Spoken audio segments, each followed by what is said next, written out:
Hi everyone, this is Manish Srivastav, co-founder and director Alpha Value Consulting. So today in this session I will be discussing and deliberating on the topic called how to raise the fund and where to go about. When as a startup you start your journey, the very first thing that crops to your mind is I have a certain amount of money with me in my bank account. I know certain friends who will make certain amount of investment at an initial level, but how to go about it? So very first stage that start is with a friend, family and fools. That is called the 3 Fs. That is maybe your friend, it may be your family member, or it may be the fools who look into a certain rosy picture and they make investment into your company, right? But leaving aside the third part, that is the fool, more concentrate on like friend and the family, and we are running the genuine business, okay? Now, before starting or looking even for raising the fund, what we need to look at as a startup and what are the areas we need to address to is we have to first of all scan the environment.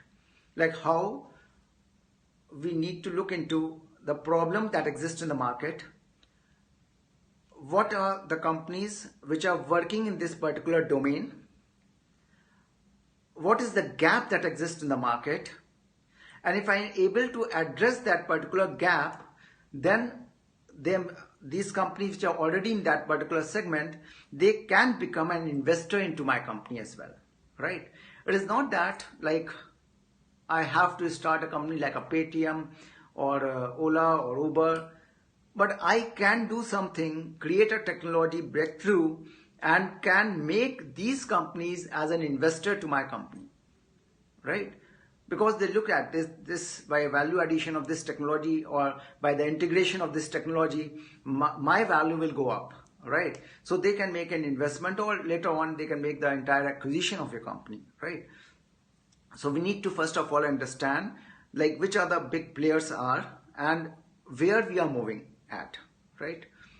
Now, after getting the initial funding from my friend and family and from my salary savings, I need to look into the angel investors.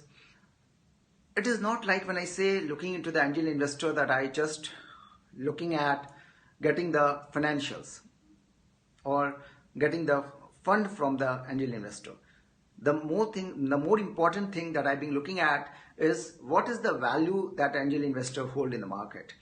Whether this angel investor will able to connect me to the other investors or not, whether he able to provide me the right guidance, whether he hold a certain amount of experience in this particular domain or not. If I am talking about X market and I am taking an investment from an angel investor who is into a Y market, he may not be helping hand to me, right? So I need to look into whether he is in my segment or not. Then now suppose the question arises like suppose he made the investment, what should be the dilution I should do?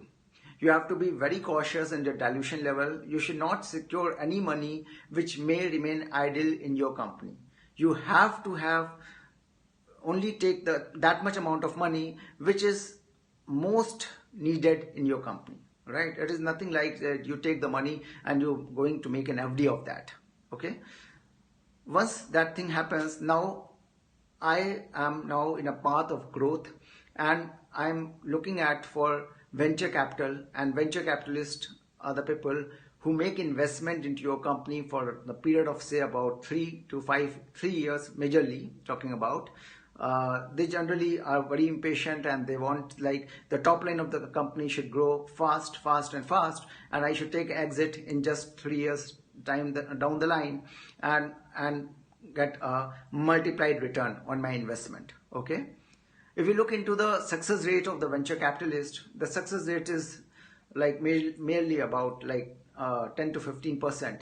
They make investment in the portfolio of companies and they know very well out of that portfolio, suppose the portfolio of 100, 80 companies are going to make a flop show. It is only the 20 or 15 which are going to make a breakthrough that will be creating the value proposition, okay? Generally the portfolio is of 20 to 25 companies. That sort of thing is there.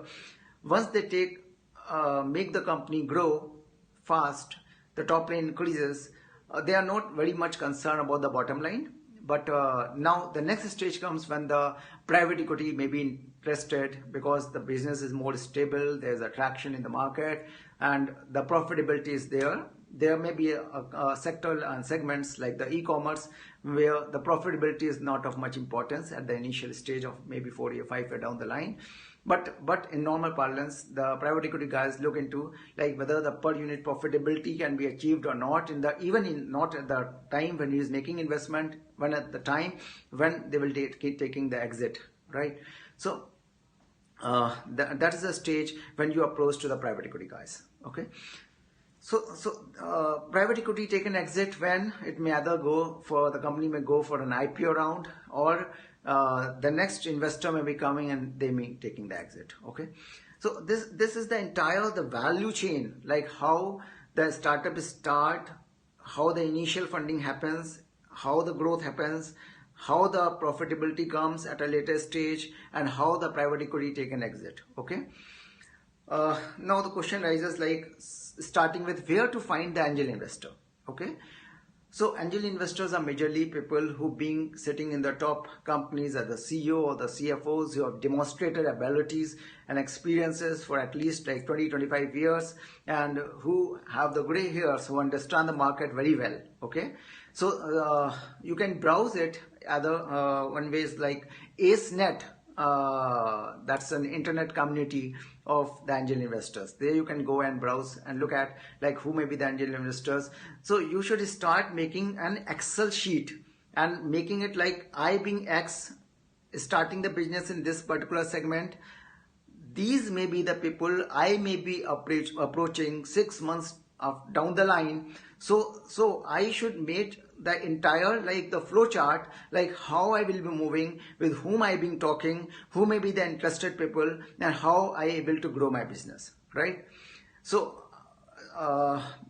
beside this funding, I would suggest one thing, like you should all look into more on the implementation side, like how my actually business is working, right? Because everybody talks about funding, valuation, this thing and that thing, but at the end, the game being won by those who have the strong team, a strong co-founder, who are the people who know how to scale the business.